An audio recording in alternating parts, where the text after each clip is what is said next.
디모데후서 3장 15절로 17절입니다. 또 어려서부터 성경을 알았나니 성경은 능히 너로 하여금 그리스도 예수 안에 있는 믿음으로 말미암아 구원에 이르는 지혜가 있게 하느니라. 모든 성경은 하나님의 감동으로 된 것으로 교훈과 책망과 바르게 함과 의로 교육하기에 유익하니 이는 하나님의 사람으로 온전하게 하며 모든 선한 일을 행할 능력을 갖추게 하려 함이라. 아멘. 우리 옆 사람과 인사합니다. 사랑합니다. 축복합니다. 당신이 최고입니다. 여러분, 당신의 아이를 축복합니다. 시작. 당신의 아이를 축복합니다. 다시 한번 우리 모두의 아이를 축복합니다. 네, 가정의 달을 맞이해서 설교하는 게 상당히 부담스럽죠. 왜냐하면 어린이 주일, 어버이 주일, 부부 주일, 가족 초청 주일 할 때 많은 상처들이 있는 분들이 없지 않아 교회 안에는 있습니다.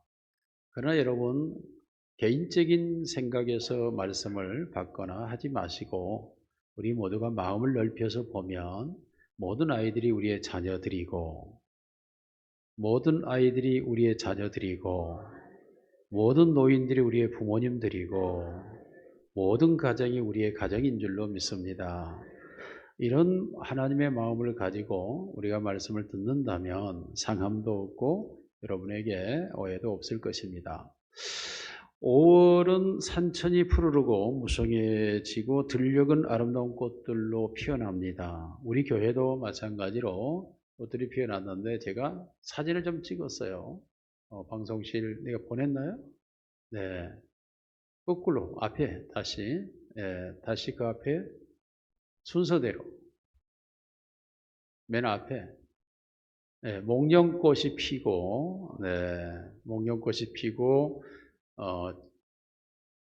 저기 목련꽃이고 그다음에 자두꽃이 피고 그다음에 복숭아꽃이 피고 그다음에 사과꽃이 처음에 피었던 게 사과꽃입니다. 사과꽃이 피고 그리고 우리 교회 십자가에는 성령의 붉은 꽃이 그날 저녁에 제가 찍었는데 다시 또 보내보세요. 네, 성령의 불기둥이 한 장 말고 또 있을 텐데 석 장인데요. 네, 목련꽃 위에 성령의 불빛이 가득하게 뜨겁게 타오르는 모습을 보고 제가 사진을 찍었습니다. 자, 이와 같은 5월은 열매 맺는 나무들은 가지가지마다 열매를 맺기에 분주합니다. 그래서 5월은 싱그러움과 여유 그리고 풍요로움 이것이 우리에게 가정에 가져다 주는 느낌이기 때문에 5월을 우리는 가정의 달이라고 말합니다. 평소 우리가 살고 있던 가정이지만은 다시 한번 돌아보고 그리고 가꾸고 살펴서 또 새롭게 고칠 부분은 고쳐가는 그러한 달이라고도 할 수 있습니다.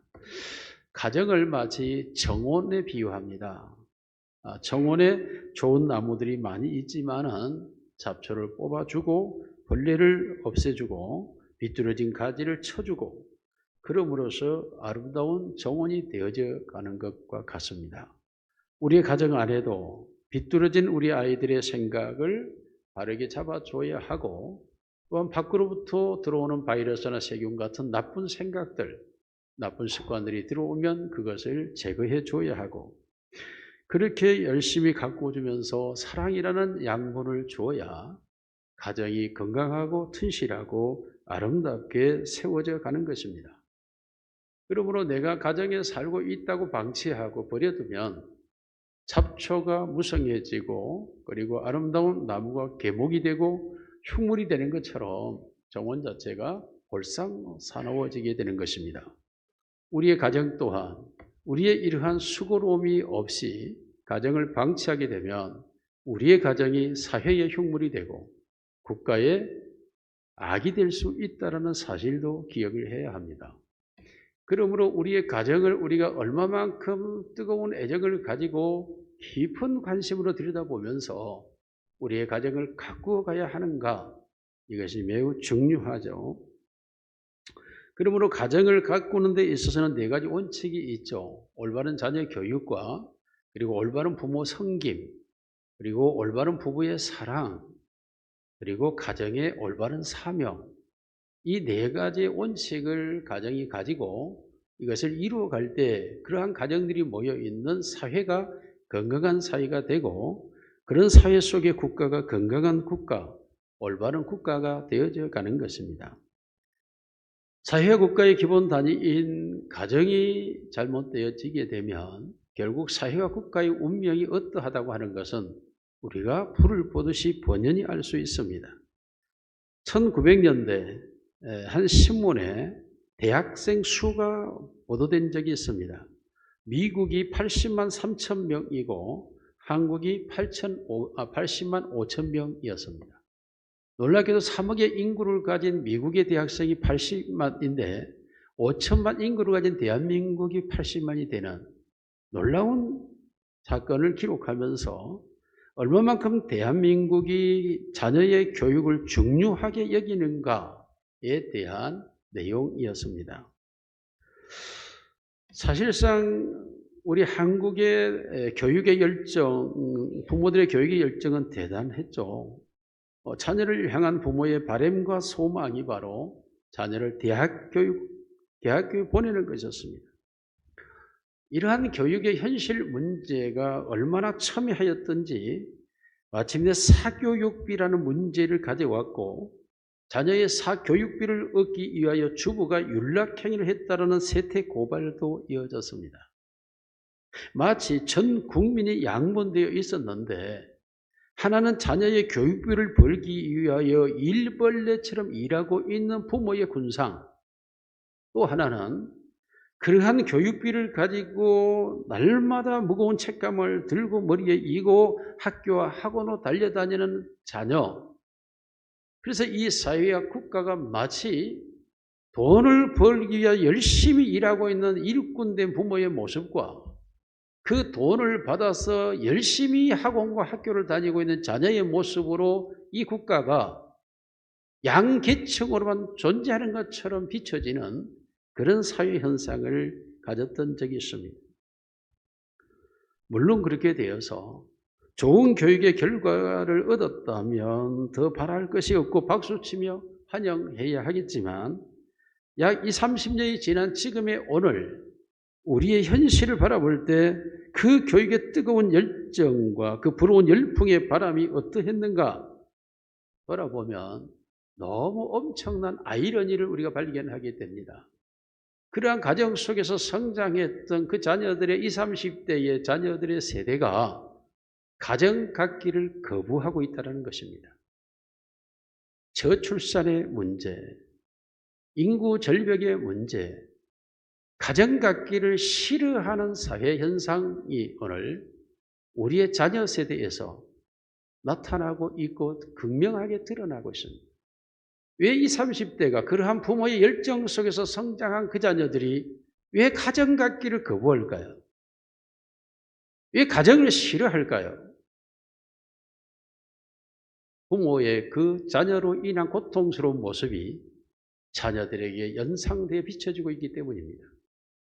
나는 우리 부모처럼 그렇게 고생하며 살고 싶지 않아. 내 인생은 그렇게 고통하면서 살고 싶은 인생이 아니야. 놀랍게도 교육의 실패라고 하는 것이 현실로 우리에게 다가올 뿐만 아니라 그러한 교육의 결과에 자살률 1위, 알코올 소비율 세계 1위를 악명 높은 것들은 대한민국이 차지하고 있다는 것이죠. 뿐만 아니라 부정부패 수치도 낮아지지 않습니다. 살고 싶은 행복국가로 우리나라가 세계 속에 들어가지를 못합니다. 그 교육의 뜨거운 결과가 왜 이런 결과를 가져왔을까?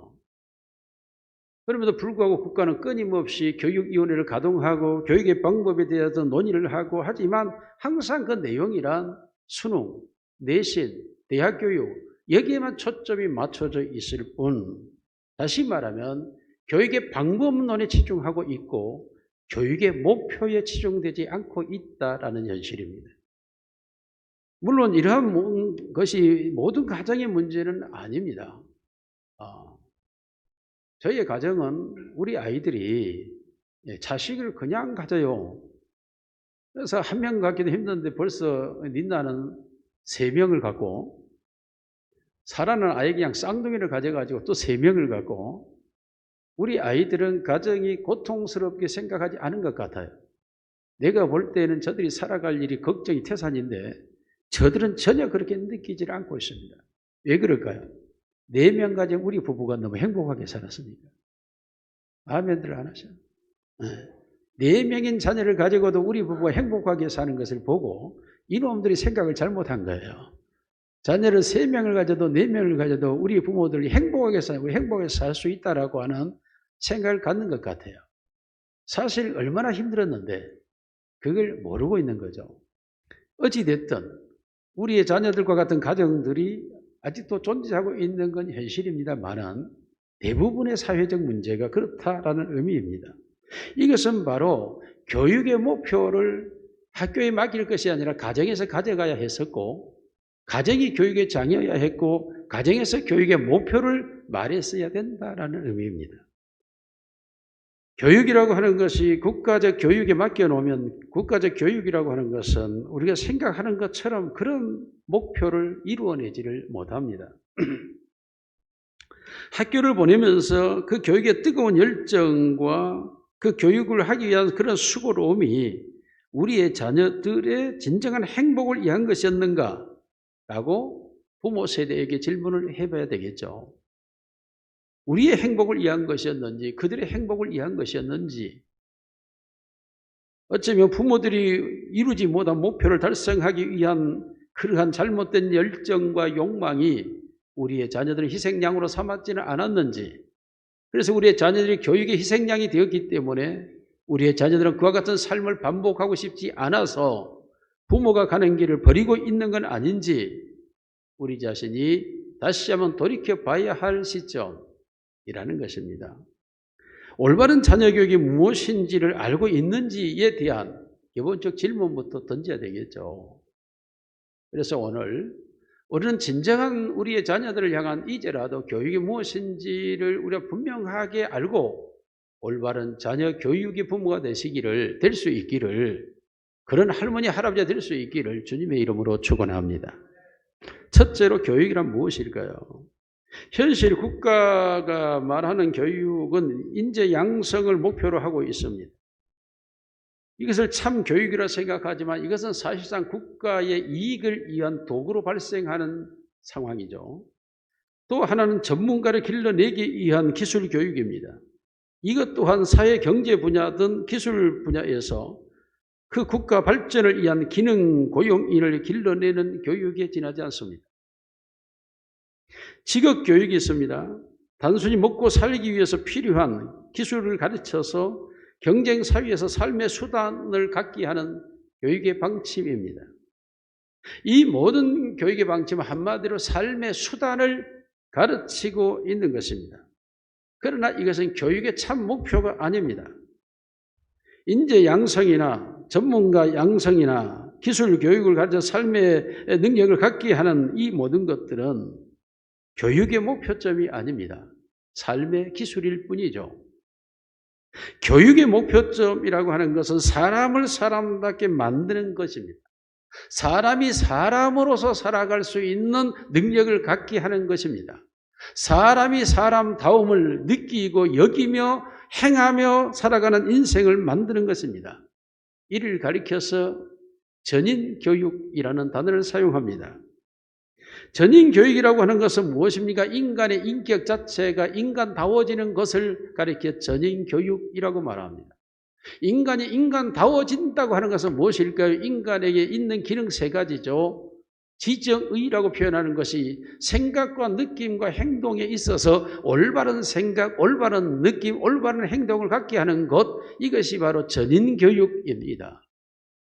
이것이 하나님에 대해서 사람에 대하여 자기 자신에 대하여 항상 올바르게 생각하는 능력, 올바르게 느끼게 하는 능력, 올바르게 행동하는 태도와 자세와 방향성, 이것이 진정한 교육의 목표점임에도 불구하고 국가 교육이나 사회 교육에 있어서는 삶을 살아가는 수단의 교육으로 교육이 전락해버렸고 교육의 가장 본질적인 목표점을 상실해버렸다라는 의미입니다.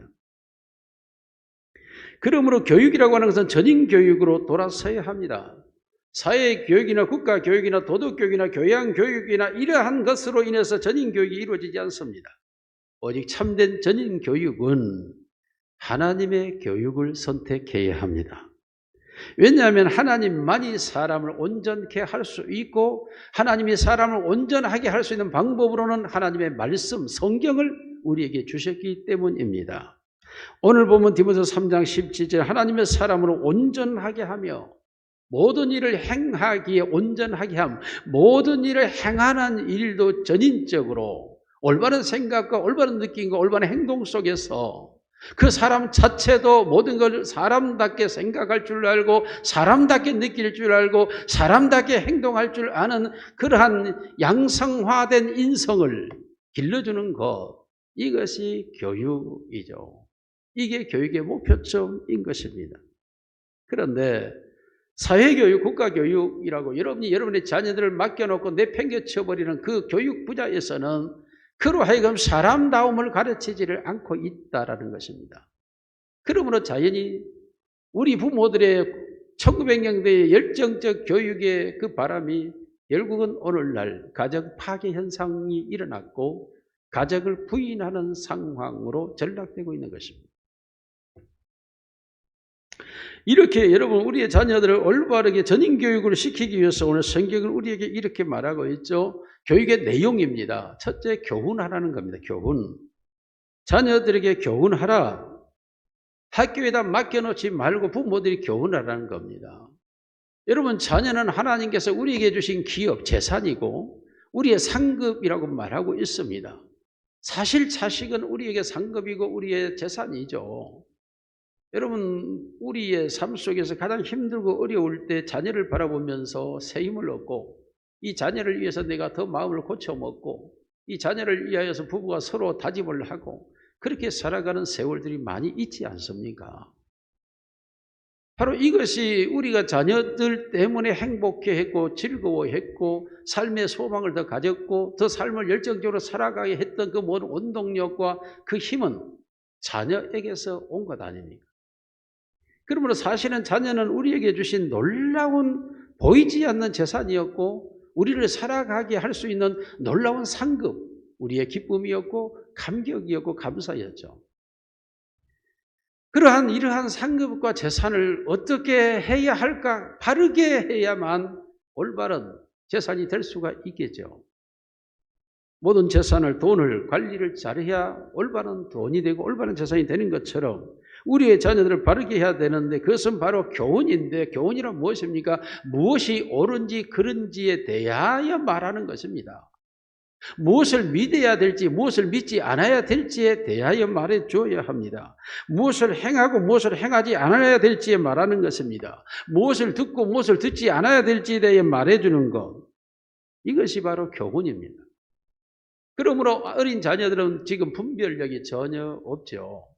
분별력이 없기 때문에 이 아이들에게 무엇을 해야 하고 하지 않아야 될지를 말해 줘야 하는 것입니다. 학교는 그걸 말하지 않습니다. 더구나 지금 시대의 학교는 인권이라 해가지고 더더구나 개인에 대하여 전혀 말을 하지 않습니다. 그런데 그 개인에 대해서 말해줄 수 있는 것은 바로 가정, 부모밖에 없습니다.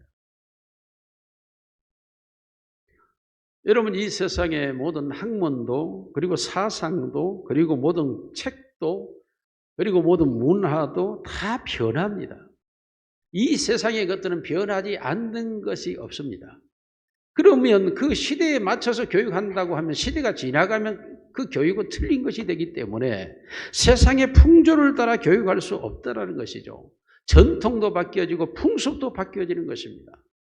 그러므로 전통을 고수하라, 풍습을 유지하라라고 하는 이것만 가지고 교훈의 자료가 되지 않습니다. 우리가 잘 아는 요즘 인기를 갖고 있는 트로트 가요로 대부분 많은 사람이 누르거든요. 고전을 노래했던 사람들이 트로트로 돌아오지 않습니까?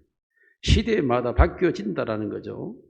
그러나 바뀌어지지 않는 것만이 진정한 인간을 만들 수 있는 교훈의 내용이 됩니다. 그러므로 진정한 교훈의 내용은 뭐냐? 하나님의 말씀인 줄로 믿습니다.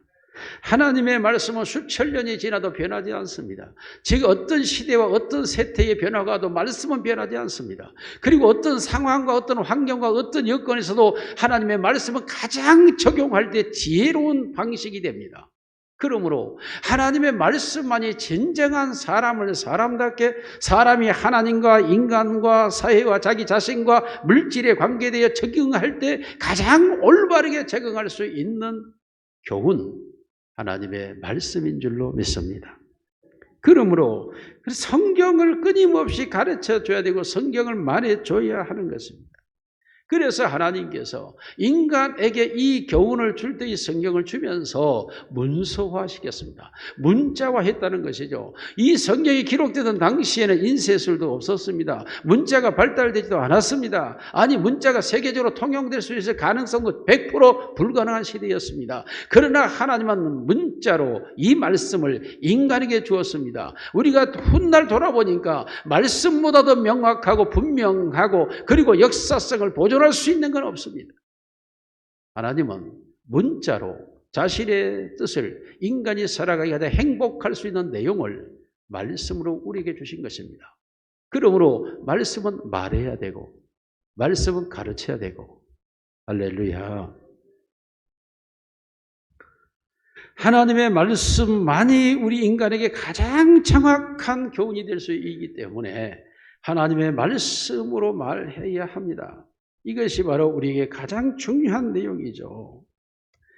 물론 여러 가지 수많은 사례들이 존재하고 있지만 그러나 말씀으로 가르치는 것이 가장 중요하죠. 한 학생이 학교에서 공부를 매우 잘하는 학생이었습니다. 그런데 가장 친한 두 친구가 자기를 싫어하고 미워하면 갑자기 상처를 받고 충격을 받았습니다.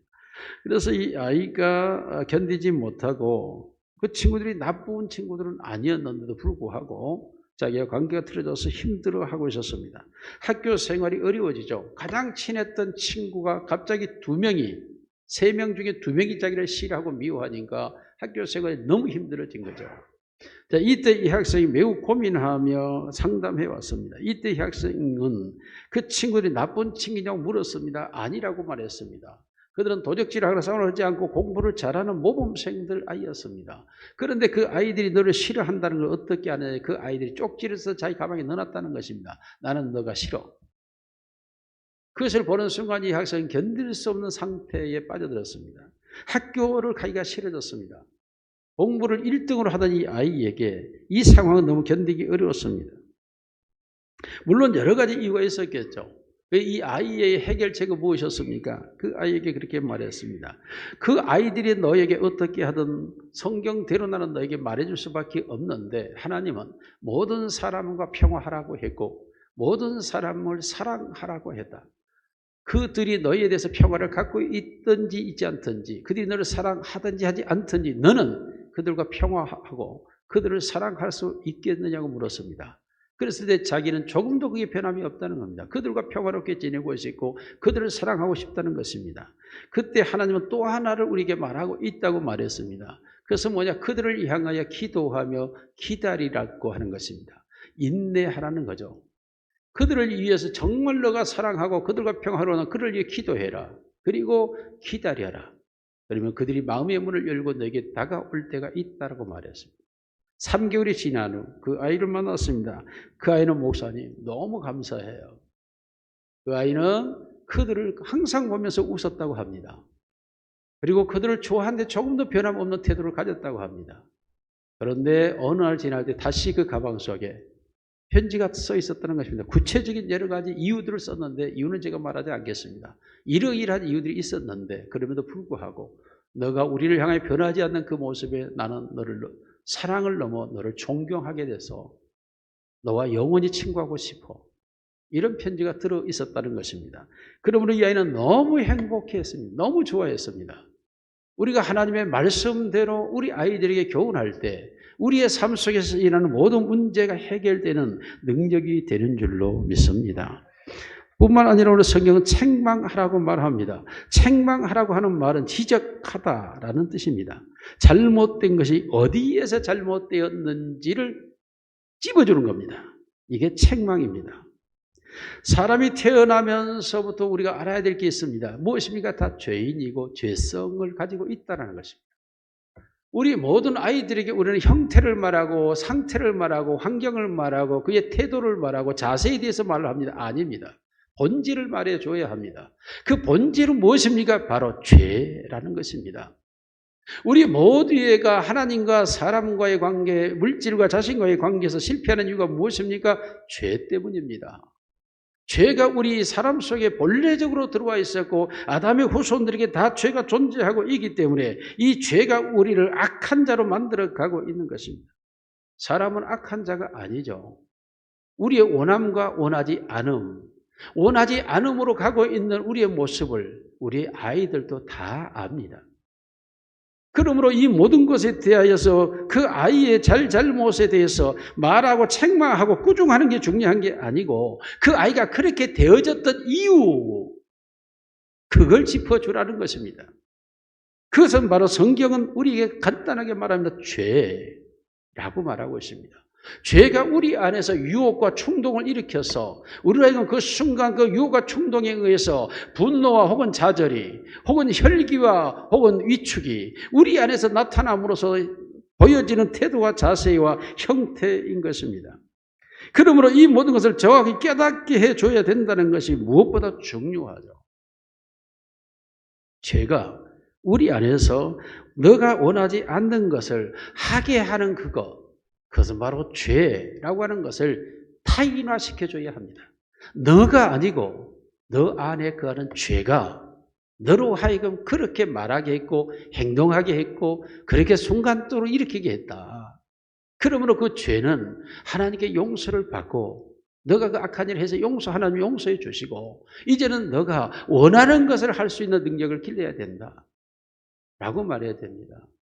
우리 모두가 하나님과 사람과 물질과 자기 자신에 대하여 그러한 잘못된 생각을 갖고 싶지 않고 그런 잘못된 행동을 하기를 원하지 않고 그러한 태도로 살아가기 원하지 않는 건 우리 모든 인간의 마음 속에 내재되어 있는 하나님의 형상과 모양입니다. 그런데 그 하나님의 형상과 모양대로 우리를 살지 못하게 하는 건 죄입니다. 그러므로 우리가 책망해야 할 것은 사람이 아니고 죄. 그래서 우리가 죄를 미워하되 사람은 미워하지 마라. 이 말은 유럽에서 나오는 속담이지만 너무 명료한 책망입니다. 죄를 타인화시켜줘야 됩니다. 그렇지 않으면 내가 계속 잘못한 것으로 경험되어지는 것이 자존감의 상처와 그리고 이축과 그리고 좌절과 절망 속에 나를 포기하게 만드는 것입니다. 이것은 인간 속에 하나님이 부여하신 하나님의 형상과 모양의 무한한 능력을 상실해버리고 사용하지 못하게 하는 사탄의 숨은 계략이 거기에 있습니다. 그러므로 우리가 책망할 때 그 아이를 책망하는 것이 아닙니다. 그 아이 속에서 그 아이로 하여금 행하게 하는 죄를 책망해야 하고 그 아이로 하여금 너가 진정 원하는 것 그것을 행하도록 해주는 것이 더 중요하다는 것입니다. 이것을 아이에게는 우리가 용서라는 느낌을 갖게 해주는 것이 매우 필요합니다. 얼마 전 제가 서울에서 제 손자 사라의 아이 은호를 만났는데 옛날 같지가 않아요. 은호가 매우 쾌활하고 밝고 뭐 조금 자신감만 생기면 막 엉덩이를 흔들면서 다니고 막 이 아이가 그래요. 그런데 굉장히 위축된 상태로 온 거예요, 아이가. 그리고 다른 때 같으면 나보다 TV 틀어서 뭐 자동차 붕붕 막 틀어주라고 하는데 이 리모컨도 안 가져오고 옆에 가만히 앉아 있는 거예요. 사라한테 무슨 일이 있었냐 그랬더니 그 어린이집에서 이 아이가 가장 키가 크대요. 덩치도 크고 힘도 세고 가장. 근데 그에게 대항한 다 아이가 따르는데 대항한 애가 하나 여자애가 거구 같은 여자애가 하나 있대요. 근데 이 애는 그 은호가 가지고 있는 걸 자꾸 달라고 뺐는데요. 이게 은호한테. 그냥 은호는 또 굉장히 자기 개인 성향이 강해요. 자기 것은 내 것 하면 절대 안 뺏겨요. 이게 스타일이에요, 스타일이. 그러다 보니까 이 아이가 주라고 쫓아오니까 도망가고 달려가다가 이 아이 계속 이렇게 손으로 하니까 은호가 손가락을 물어버렸대요. 이 아이의 손가락을. 그랬더니 선생님이 이 은호를 얼마나 책망하고 또 그 아빠가 대단해요. 아빠가 은호를 앉혀놓고 나 있는 데서도 막 굉장한 책망을 해요. 그러니까 아빠한테 혼나고 선생님한테 혼나고 해가 애가 기가 질려가지고 이 어린 거 진짜 3살짜리가 이렇게 죽이 돼 있는 거야. 내가 그럼 내가 물어보자. 그 선생님한테 2가지를 물어봐야 된다. 그러면 이 아이가 왜 그렇게 했는지에 대한 이유를 분명하게 이 아이가 물었냐, 물어봤느냐. 그리고 2번째, 이 아이에게 둘을 서로 화해시켜서 용서를 시켰냐. 2가지 방법이 이루어졌냐. 그렇지 않으면 그 아이도 어린이집에 오기가 힘들고 은호도 어린이집 가면 그 아이 보기가 머쓱할 텐데 2가지 조치사항이 이루어졌어야 된다. 그러니까 그걸 안 했다는 거야. 또 하나 물어보자. 그러면 태현이는, 그 아빠는 이 아이에게 책망만 했냐 용서가 없었냐 라고 물었어요. 그랬더니 그러면 안 돼까지만 했고 그 다음 단계가 없었다는 거야. 그러면 이 아이가 지금 놀래고 기가 질려가지고 위축돼가지고 있으면 마음의 상처가 깊어지고 자존감 잃어버리고 앞으로 그런 일을 어떻게 대처할지를 모르고 이 아이가 얼마나 지금 속으로 힘들어하겠냐. 표현을 못하고 말을 못하지만 이 아이 입장에서는 지금 너무너무 색다른 세상을 경험하고 있는 것 아니냐. 그래서 내가 은호한테 앉혀놓고 은호에게 제가 이제 교육을 했어요. 은호야 하면서 설교가 길어지니까 여기까지. 그냥 은호가 그냥 너무 신이 나가지고 신바람이 나가지고 은호가 막 다시 옛날 모습으로 돌아와 엉덩이를 흔들면서 막 다니고 어제 내가 다시 전화를 해서 이 2가지를 조치를 해주라고 해라 하고 해서 그것 때문에 전화를 했어요. 어떻게 됐느냐 했더니 막 은호가 할아버지 하고 옛날에 안 하던 짓을 막 하면서 나밖에 막 안 찾는 거예요, 이게. 사람은 길을 살려주는 사람을 좋아한다고, 이게. 그 길을 살려주는 방법이 뭐예요? 용서예요, 용서. 용서라고 하는 것은 이해와 이해의 단계에 들어가 줘야 되고, 수용하는 단계로 들어가 줘야 이게 용서라는 물질이 나오는 거예요. 그러므로 이 단계로 들어가야죠. 물론 이 모든 것은 하나님과 예수님의 사랑 속에서 다 오는 거예요. 다 오는 거예요, 우리에게. 그래서 그렇게 가르쳐 줬어요. 이제는 그런 친구가 찾아오면 너가 물려고 하고 공격하지 마라. 친구야, 안 돼. 하고, 은호 너 힘이 세잖아. 안 돼. 하고 막고만 있으면 돼. 너가 상대를 향해서 이렇게 할 필요는 없어. 너는 힘이 세잖아. 안 돼. 할아버지, 안 돼. 할아버지, 안 돼. 이걸 계속 연습하는 거예요. 그럼 너는 안 돼. 그러면 되는 거야. 내 것에 대해서. 그러니까 얘가 방법을 찾은 거죠, 아이가. 얘가 얼마나 신이 나겠어요. 방법을 찾았으니까. 이 아이 입장에서. 자, 우리가 책망한다고 할 때에 그를 두렵게 하고 막 꾸중하고 무섭게 하는 게 아니에요. 그 속에 죄가 그 아이로 하여금 잘못되게 충동하고 있기 때문에 그 죄라는 것을 이길 수 있는 방법을 만들어줘야 되는 거죠. 이게 책망이에요. 3번째로 바르게 함입니다. 12시 되면 끝날 테니까 설교는 너무 많아요. 양이 지금. 그러니까 바르게 함입니다. 여러분, 바르게 한다고 하는 것은 어떤 잘못된 걸 고쳐 방향을 새롭게 하다라는 뜻을 가지고 있죠. 이 바르게 하다 하는 말은 어떻게 고칠 것인가를 제대로 말해주고 바른 길로 돌아가도록 해야 하는 것입니다. 그러면 우리가 바른 길로 돌아가게 하는 것은 어떤 의미일까요? 방법은 그 아이에게 꿈과 비전을 심어주면 됩니다. 사람이 바르게 가는 것은 자기가 좋아하는 것을 찾았고 그 좋아하는 것을 향하여 달려갈 때 사람은 바르게 가게 되어 있어요.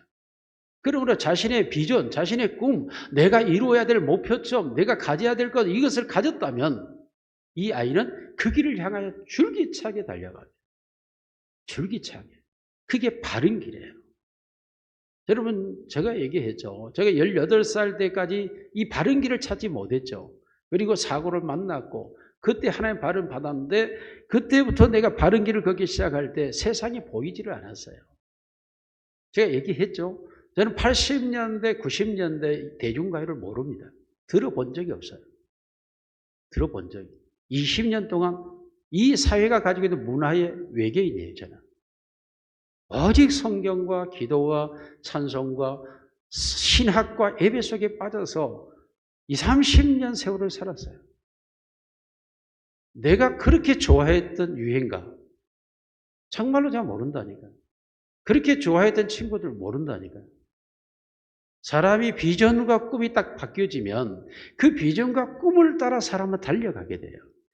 오직 그 길만을 향하여 가기 때문에 다른 게 보이지를 않는다고요.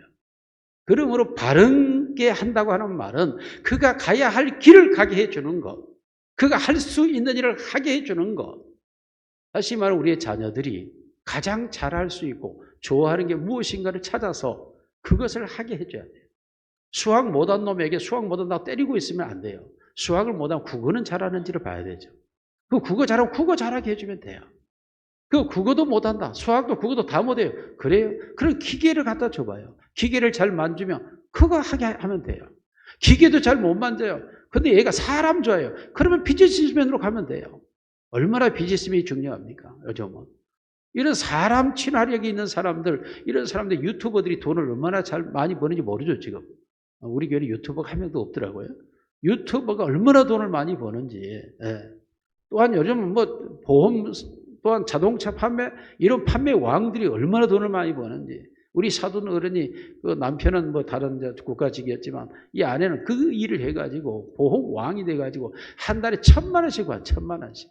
여자가. 나이가 지금 70이 다 됐는데 한 달에 1,000만 원씩 돈을 받아요. 강남에서 그것도. 이게 학교를 나온 게 없어요. 근데 사람과의 관계를 그렇게 잘해. 사람과의 관계. 그건 정말 내가 봐도 내가 목사지만 어쩌면 저렇게 사람에게 그냥 스스럼 없이 전혀 그냥 한 100년 만난 친구처럼 처음 만난 사람에게 할렐루야. 그런 능력 좀 받으시기를 저를 축원합니다. 교회에 그런 능력 있는 사람은 전도가 잘 되거든. 전도. 근데 우리 교회들은 나 닮아갖고 낯선 사람에게 친근하기를 못해요, 이게. 그러면 전도를 못하는 거예요, 이게. 바른 길로 가게 한다고 하는 것, 그것은 그가 가야 할 길, 그가 해야 할 하나님이 주신 그의 사명, 그 길로 가게 되면 이 사람 변함이 없어요. 그러므로 오직 하나님의 말씀을 따라 인생의 바른 길을 가게 하는 것이 참된 교육인 줄로 믿습니다. 마지막 네 번째로 지속적으로 교육하라. 의로 교육하라. 지속적으로 계속 말해야 되죠. 어떤 것을 거짓말을 해서 안 된다. 도둑질해서는 안 된다. 남과 싸워서는 안 된다. 항상 선하게 살아야 된다. 항상 정직해야 된다. 항상 저희 어머니가 하는 말씀. 어머니가 싸우지 마라. 정직해라. 선해라. 착해라. 약한 사람 보면 도와줘라. 그래서 어려서 제가 학교 다닐 때 가장 많이 했던 일을 생각해 보면 남이 리어카에다 짐 싣고 올라가면 우리 그 마을이 올라가는 길이거든. 항상 그 밀어주는 일을 그렇게 많이 했던 것 같아요. 뒤에서 밀어주는 일. 지금도 밀어주는 일은 잘해요. 그래서 네. 항상 어머니가 그거 보면 해라. 어른들 보면 인사해라. 항상 길 가다 어른들이 얼마나 많이 만나요, 아침에. 그러면 인사하는 거. 네. 항상 하는 말. 지속적으로 우리가 자녀들에게 예수 믿어라, 교회 가라, 성경 읽어라, 하나님께 기도해라, 말씀대로 순종해라. 항상 만나면 전화하면 교회 갔다 왔냐, 은혜 받았냐, 그래 말씀이 어떤 말씀이 은혜가 됐냐. 변함없는 지속적으로 신앙교육 해야 되죠. 지속적으로. 오늘 하나님께서 우리에게 교육이라는 게 무엇인가를 분명하게 말씀하고 있어요. 교훈과 책망과 바르게 함과 의로 교육함. 그리하여 우리의 자녀들이 이 세상에서 온전한 사람, 전인적인 인격을 갖춘 사람으로 살아갈 수 있기를 주님의 이름으로 축원합니다. 살아계신 우리 아버지 하나님 감사합니다. 우리의 자녀들을 축복하여 주옵소서. 우리에게 능력을 주시옵소서.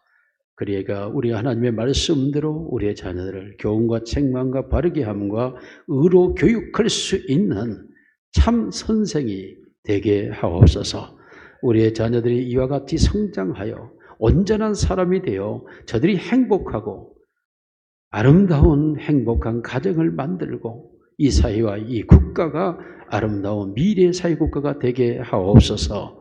예수님 이름으로 기도드리옵나이다. 아멘.